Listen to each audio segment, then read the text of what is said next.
Breaking news, Tyler Fitzgerald to the IL with a rib fracture, something that sounds like it could keep him out a while. And this is significant for a team that is also struggling offensively at other positions on the field.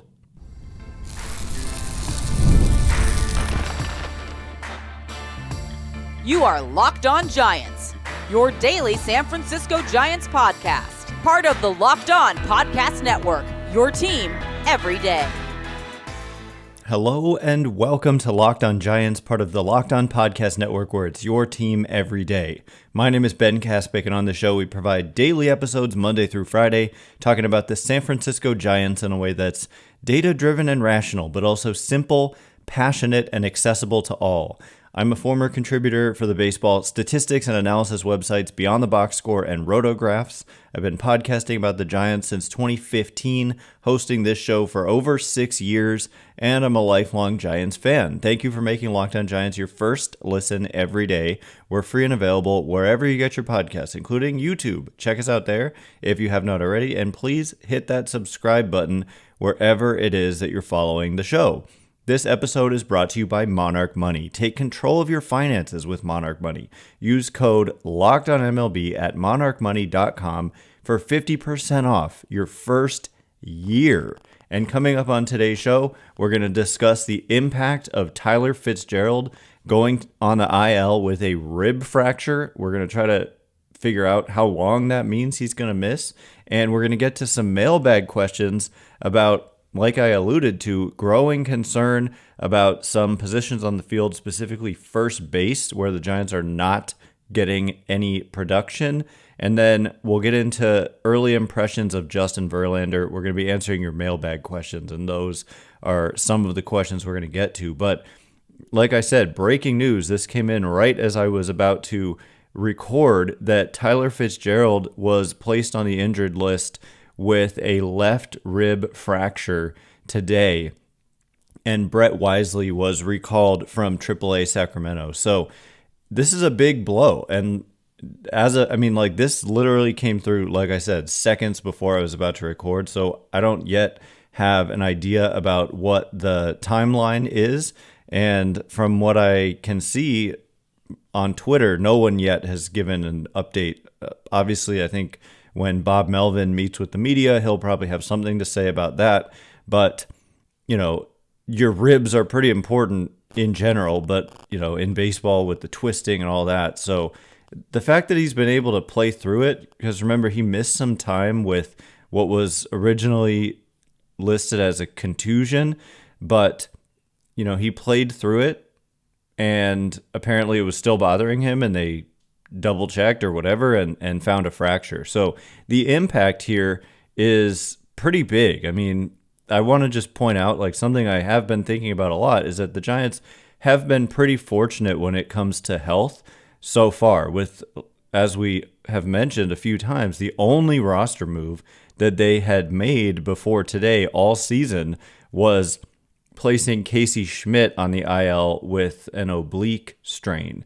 And yeah, an oblique is bad, but Schmidt was just a bench player. He wasn't starting frequently, and he was kind of miscast as a first baseman, kind of wasting his defensive value. So it wasn't the hugest of blows, but every team typically is going to deal with injuries throughout the season, and the Giants, as of yet, all throughout the spring and into the season, yeah, I guess Tom Murphy is also injured, but for the most part, the Giants have been healthy. Jerar Encarnacion, that's another one.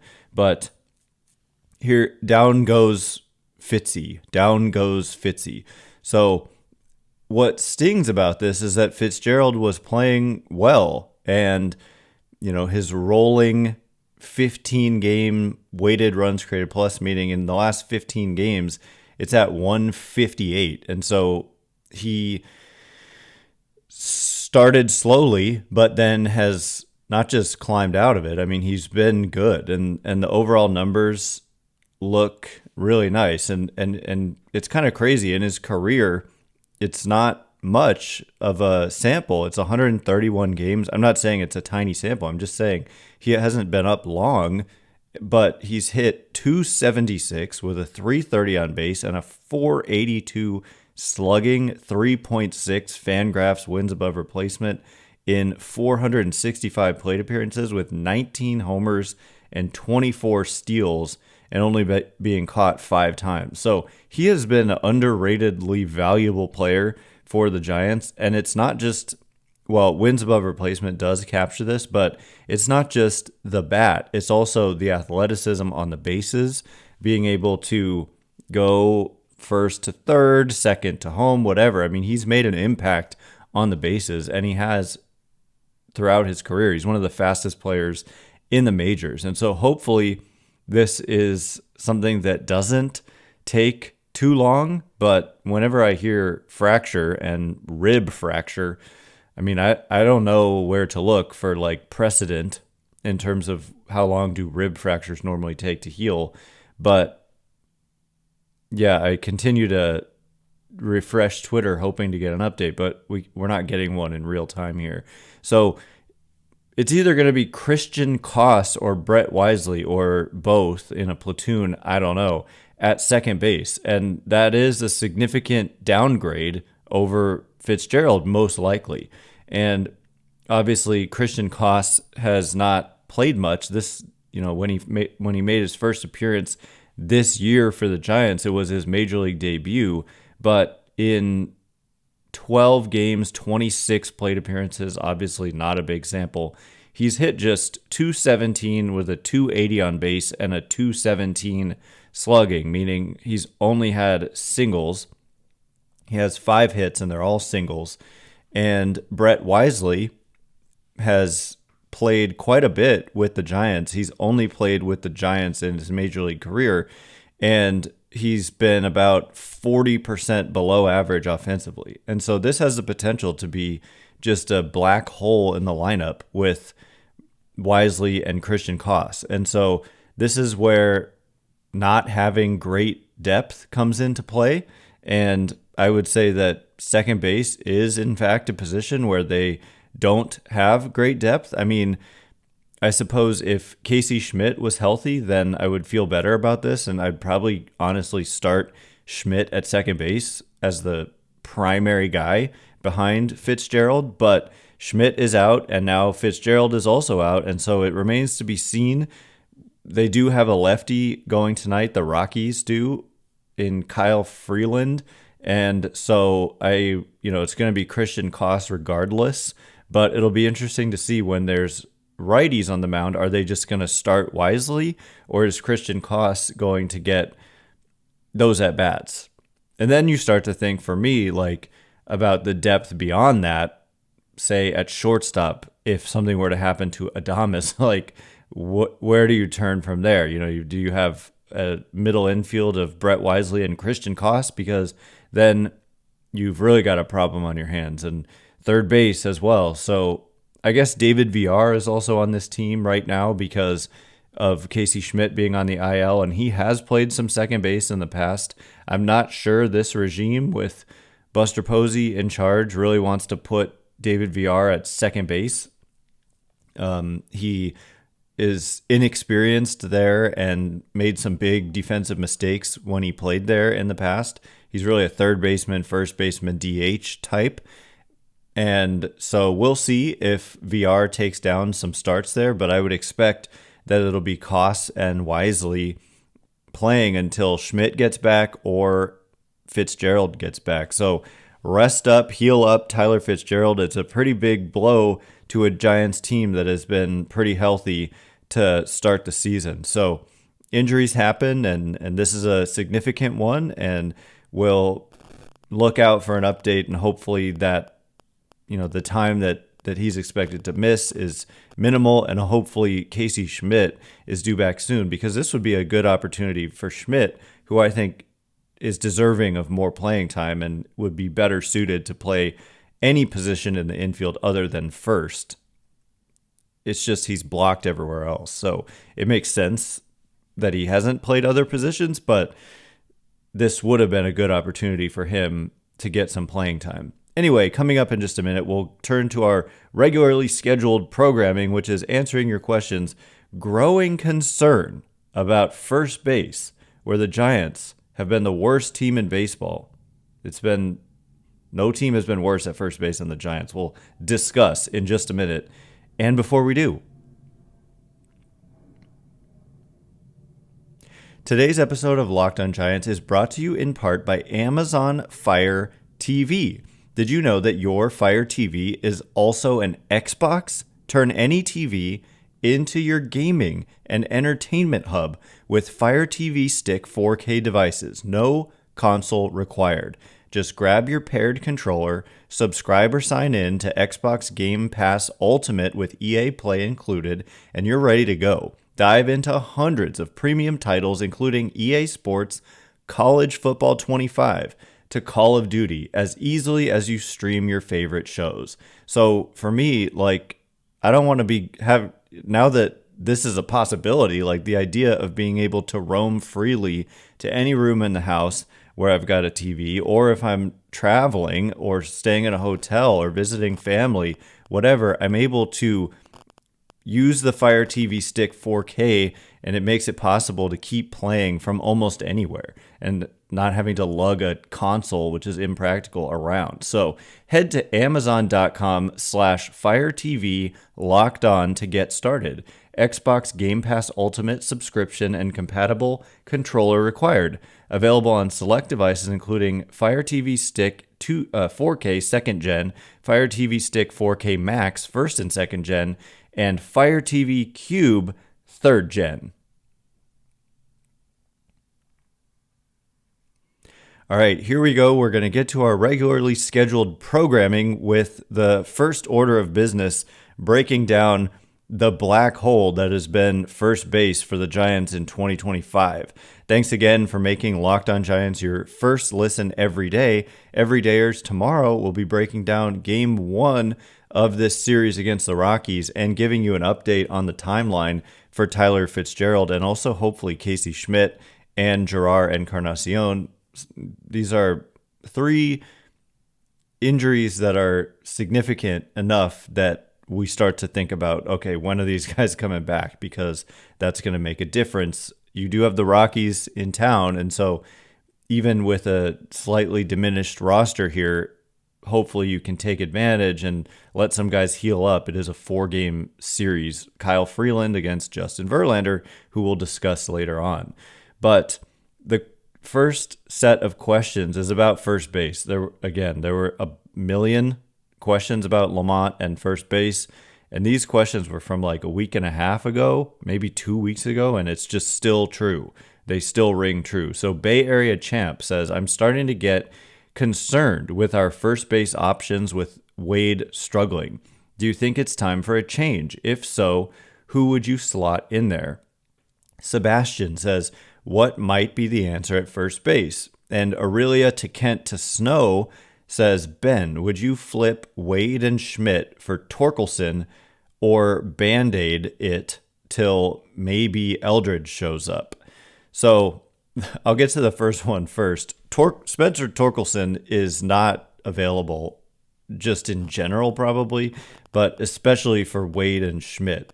He's finally having that breakout that obviously the Tigers thought that he could have when they took him first overall in 2020. So the dude is mashing, and there's just absolutely no chance the Tigers would take Casey Schmidt and LaMonte Wade Jr. for Spencer Torkelson. So maybe the time to try to get him was in the offseason. Scott Harris, running the Tigers, former GM of the Giants, is smart and isn't going to give up on a guy like this super easily. So it's not like you could have just had him for free, Spencer Torkelson, but he's not available. So the Giants are kind of faced with what they have in-house. Obviously you can look to the trade market, but it's not going to be easy, and we'll have to consider who's available. And you look to your own minor league system first. But it is worth noting that Giants first basemen have been dead last in Major League Baseball in Fangraphs wins above replacement at -0.9. So that includes whoever's played first, just the combination of everyone who's played at first base for the Giants this year while they were the first baseman. They've hit 148 with a 250 on base and a 259 slugging. It's a 45 weighted runs created plus. Fortunately for the Giants, by the way, the Rockies come in with a 44 weighted runs created plus at first base. So there is that. You're on equal footing there, and I think Wade probably has better potential than whatever the Rockies are throwing out there at first.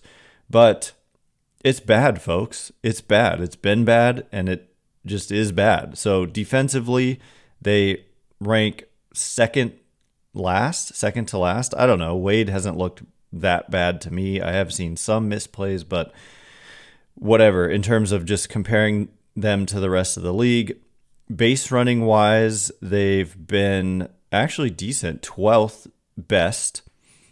Weighted runs created plus, they've been 27th. So there's 3 teams that have been worse: the Rockies, the Royals, and the Reds. So yeah, I mean, it's just been ugly. And if I click on it, yeah, we'll see that Wilmer Flores has played 1 game at first, and he did well. He hit a homer in that 1 game. David Villar, 2 games, and he did well. Casey Schmidt, though, and LaMonte Wade Jr., neither has hit well at all at first base. And the biggest issue here is Wade, right? So LaMonte Wade is hitting 125 with a 253 on base and 238 slugging. The good news is when I look at the profile here, it's really similar to last year. Like, the chase rate is almost identical. The zone contact rate is 1 percentage point lower, but identical to 2 years ago. And the main difference is just the quality of the contact hasn't been there. So, and he has struck out more, but he's not chasing more, and he's making contact in the zone as often. So I don't really expect that strikeout rate to remain significantly higher than his career norm, which is 21%, and it's at 26%. I would expect that to come down. But he just hasn't hit, and they need him to hit. And so I'm concerned too. Like, they need him to do something. And if he just has a miserable season, then they've got some problems. The good news is Jerar Encarnacion is going to be back at some point. I saw him recently, like, celebrating that walk-off that the Giants had in their last home game 3 games ago. And it looked like the cast was off his hand. He had no cast on either hand. And so I believe there was some kind of update, and it kind of went over my head that he was not that far away from returning to maybe a rehab assignment or something. And I actually also forget what the original timeline was for this. I think it may have been 2 months. But they simply don't have a lot of great depth at this position. They've got, like, Jake Lamb in AAA. Jake Lamb, I've said this before, but his last good season was 2017.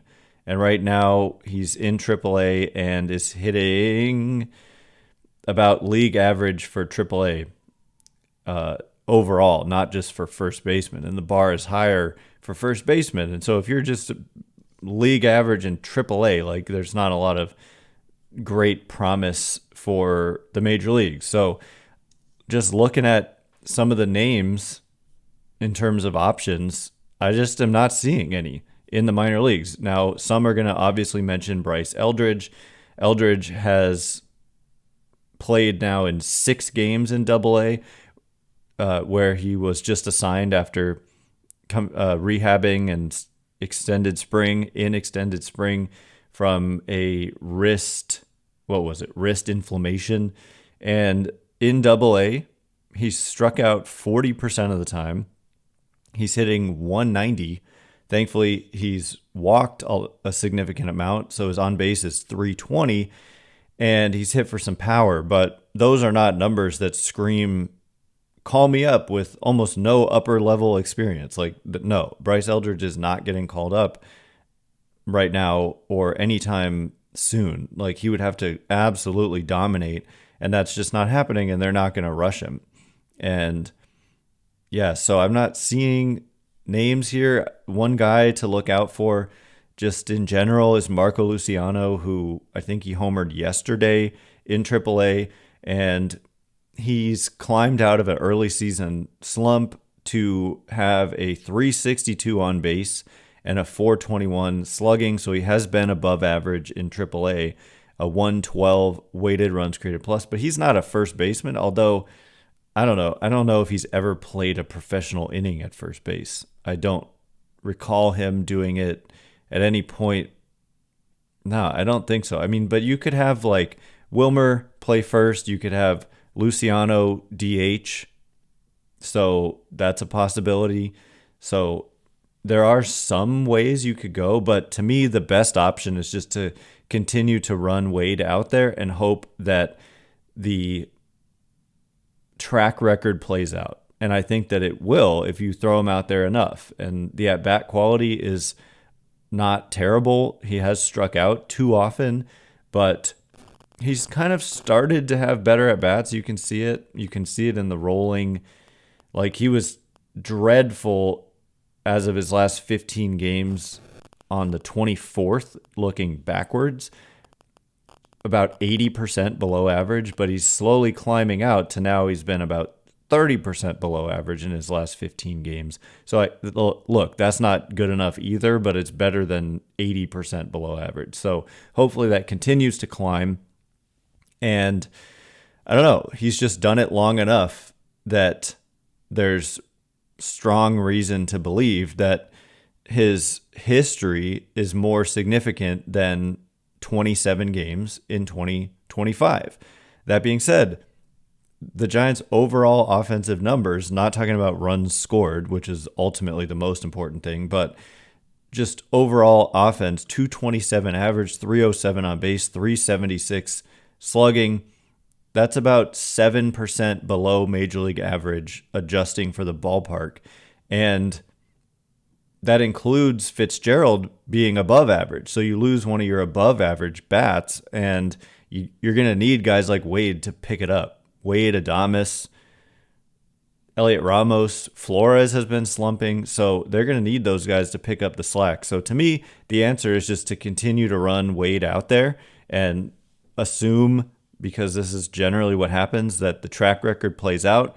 And if it doesn't, you monitor Eldridge, but a trade and or the health of Jerar Encarnacion is what you'd look to eventually. But I don't think we're there yet, where we're just cutting Wade and I don't know, what are you doing? Who's Wilmer? And I mean, I suppose you could give Luciano a look like at DH and Wilmer could place him first. But for me, I'm playing Wade. I'm just going to keep doing that until he really proves that he's done. But I don't think that's going to happen. I think he'll come out of it. So coming up in just a minute, we're going to turn our attention to early impressions of Justin Verlander, whose ERA may not be pretty, but under the hood and just watching him pitch, actually, I think he's actually been pretty good. And he's going tonight, and so we'll see if he can dominate the Colorado Rockies. I think he can.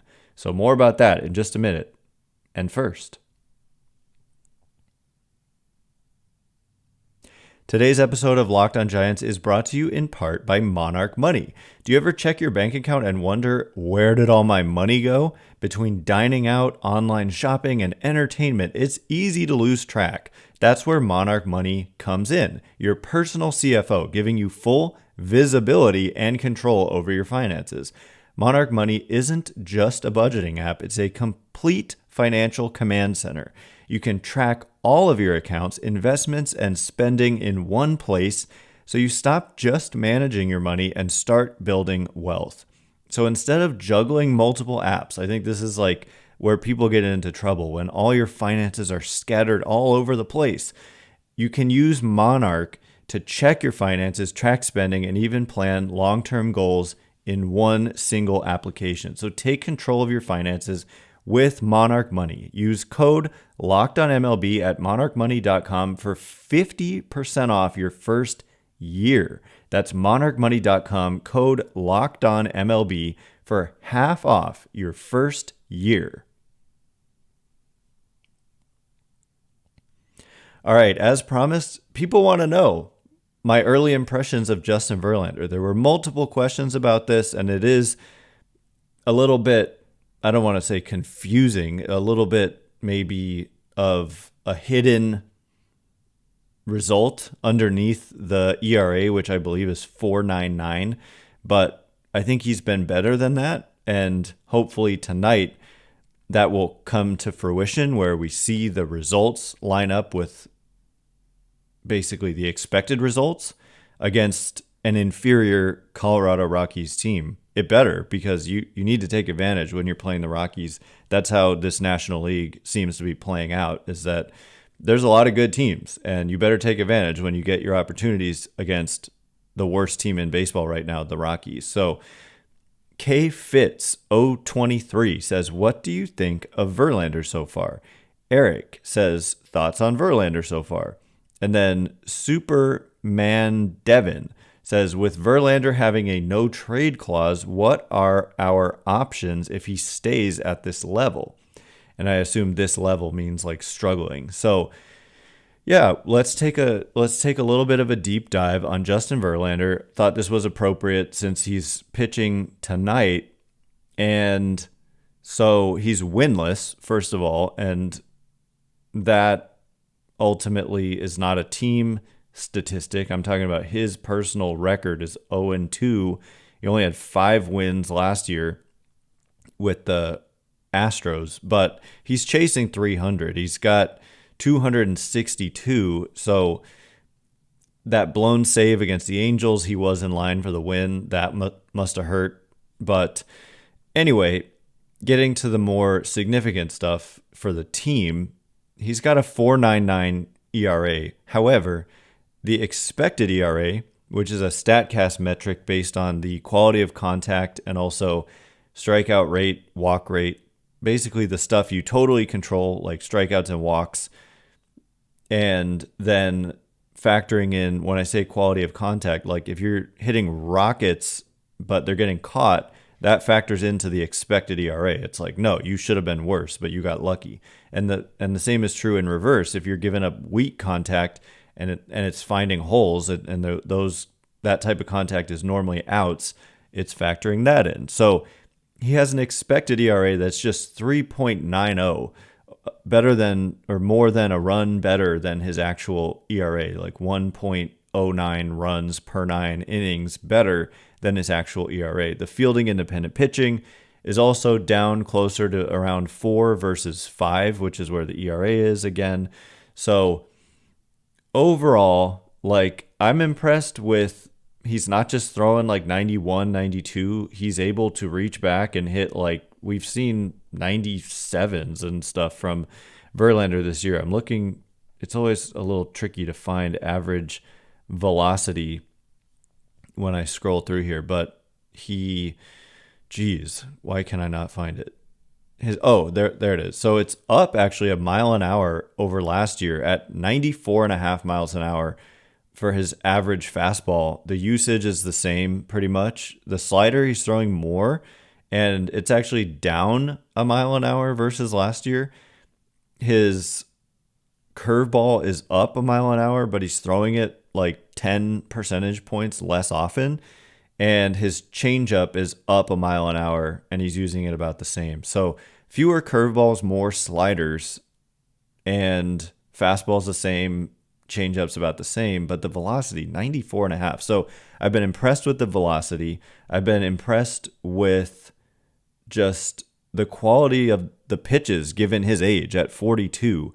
And the stuff plus metrics back this up with his fastball, his slider, his curveball, and his changeup all grading as above average relative to other pitches of those types. So each one is better than the league average of that type, according to the stuff plus metric that is featured on Fangraphs. Location plus is only 95, meaning 5 points, actually 5% worse than Major League average. So his walk rate is up. It is only 9%, which is like league average, but it would be the highest of his career since 2008. That's how like good he's been at not walking people. and just being league average this year is worse for him by a lot than average. So one thing I didn't really appreciate about him until he got here is the command aspect of his game. I knew he didn't walk a lot of guys. Obviously, this is one of the best pitchers ever. So he's not a walk machine, but the command has impressed me, even though it's actually been some of the worst he's ever had. And just the ability to throw strikes, like he falls behind in some counts, but then he's able to just get back into the count by throwing strikes when he needs to. So overall, it's not like I'm blown away by what we've seen from Verlander, but I do think that he deserves better results. And tonight may be the perfect storm, really, for him to have just a great outing where the ERA can come down and get closer to being in line with the fielding independent pitching and the expected ERA. He's still got it. Normally at 42, you don't expect guys to be throwing like 95 plus, but he's able to do that right now. And he's got a good slider. He's got a good curveball. He's got a good changeup. So he's just got to pound the zone maybe a little bit more often, or be a little bit more fine with his command, but still in the strike zone. And I'm intrigued to see what the rest of the season looks like. I think that the early results don't necessarily reflect how he's throwing the ball. And in terms of the fact that he has a no trade clause, what was the question? Like, what are our options? There are no options. You could ask him to be traded and he could say no. If the Giants fall out of contention, maybe he would say yes to a trade. But most likely, he's just in the rotation all season. And I've said this before, said it a million times now, he's never pitched out of the bullpen once in his career. Buster Posey's not going to let that happen under his watch. I just guarantee you. There's no way he moves to the bullpen. Or the final option is a DFA, but we're far away from that being any kind of reasonable possibility. So he's just going to keep pitching, and there are reasons to be intrigued. There's reasons to be intrigued with all these veterans starters like Jordan Hicks. The stuff has been really good. The results just haven't been there. Landon Roop, the expected numbers have been really good. The results just haven't been there. So I think more season will reveal more, and that the Giants will perform better on the starting pitching front than they have thus far. Anyway, that is all the time we have for today. Thanks again for making Locked On Giants your first listen today. For your second listen, check out the all-new Locked On MLB Game Night. Every game, every night, all season long. Get local analysis on a national scale. Find MLB Game Night on Locked On MLB on YouTube or wherever you listen to podcasts. Once again, my name's Ben Kaspick. Check me out on Twitter or X at Ben Kaspick. Kaspick. If you like this show, please consider rating it or leaving a review. It helps me out so much. So thank you in advance, and thanks to everyone who's done so already. I can't wait to be with you again tomorrow. Thanks again for listening. Today, you are now Locked On Giants.